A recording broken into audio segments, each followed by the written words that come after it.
சமன் செய்து சீர்தூக்கும் துலாக்கோல் போல் வீட்டிற்கும் நடுவர் பெருந்தகை யாழவர்களுக்கும் என் உடற்பிறவா சகோதர சகோதரிகளுக்கும் மற்றும் பெரியோர்களுக்கும் என் முதல் கண் வணக்கம். கவி பேரரசு வைரமுத்துவின் கருப்பு நிலா என்ற கவிதையே உங்கள் முன் நீக்கி உள்ளது.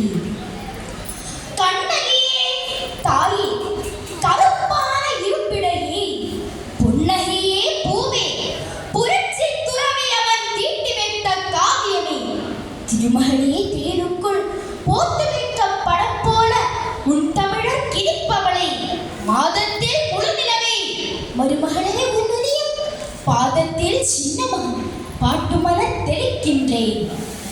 உச்சி மிக குளிர்ந்து விட உன்னை புகழ்ந்து விட்டேன். நிச்சயமாய் நினைப்பர் சொல்லுகிறேன். உண்ணுகின்ற சோற்றை உமையொட்டு இருட்டை போல் பொன்மகளே உன் வாழ்வு புழுதி படித்ததென்பேன். பருவநிலா காலத்தில் பயிரை போய் காவாமல் அறுவடை குச்சின்றாள். ஓ ஆழாகும் கிட்டாதே கல்லாகி போனவளே கண்ணகியே, நீ பெற்ற பொல்லாத மகனொருவன் விளம்புவதே கேளுங்கே. கட்டில் சுகம் காணா காலையிடன் சிலம்போதி தட்டி கேட்டிருந்தால் கவரையிருப்பானா? வெட்டி பாம்பாக பேசாதிருந்ததுதான் கட்டழகே நீ செய்த கடுக்குற்றம் முதற் குற்றம். உப்பு கடல் நோக்கி ஒரு ஆறு செல்லுவதும் இப்புவியல் வியப்பில்லை நெடுமகளே. உன் கணவன் தப்பான கடல் நோக்கி தாவி செல்லும் போதே அப்பப்பா இதன் அநியாயம் என சொல்லி அணையொன்று கட்டியன் தான் மகனை தடுத்திருந்தால் தனி வளர்ந்த கிளி போல திருமகளை வாழ்ந்திருப்பாய்.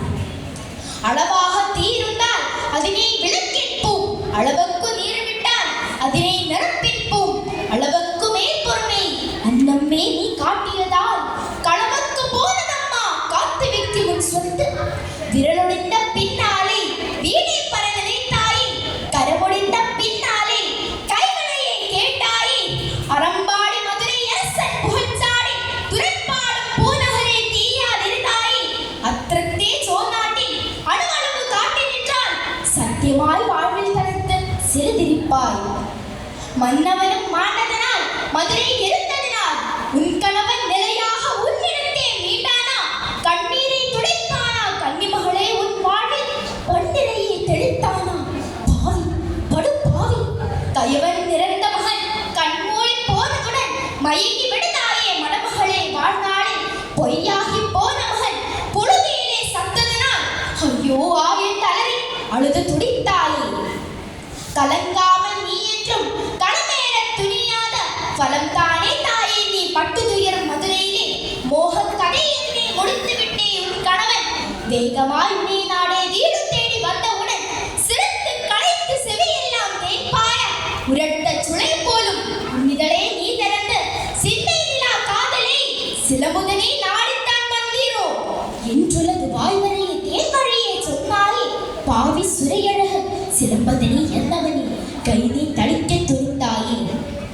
பத்தினியா நீ இருந்தும் பயனிலே உண்மையிலே திட்டம் பிடித்தவள் நீ பேதை பெரும் பேதை. பல்லுடைந்த போனதற்கும் பதரை தரிப்பதற்கும் எள்ளுருண்டை காரணமாய் ஏந்தழகே உன் கணவன் வெட்டி விழுந்தவுடன் வேகே என உன் தோளை தட்டி வரைத்தாயே. தமிழரசன் பேர வைக்க தேரா மன்னனன தென்னவனே சொன்னாய். ஆராய்ந்து பார்த்தாயா என்னை நீ உண்மையிலே? மன்னனல்ல தேராதான் மலர்கொடியே நீ ஏங்க பொன்னகையே காவாமல் புவியில் தொலைத்து விட்டு பெரும்பழைய பூ மீது பெரிதாய் சுமத்துவதின் பொருள் என்ன? புரியாத புரிதம்மா உன் வாழ்வு. தாய்க்குலமே தாய்க்குலமே தங்க மகன் சொல்லுகிறேன்.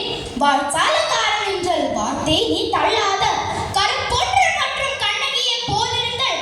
மற்ற ஒற்றிழந்த மணமகளை மறந்திடுங்கள். இப்போதும் அவளை போல் ஈமாந்தல் நீண்டிருந்தால் முப்போதும் கண்ணீரில் முன்னதிலே கொண்டிருந்தார்.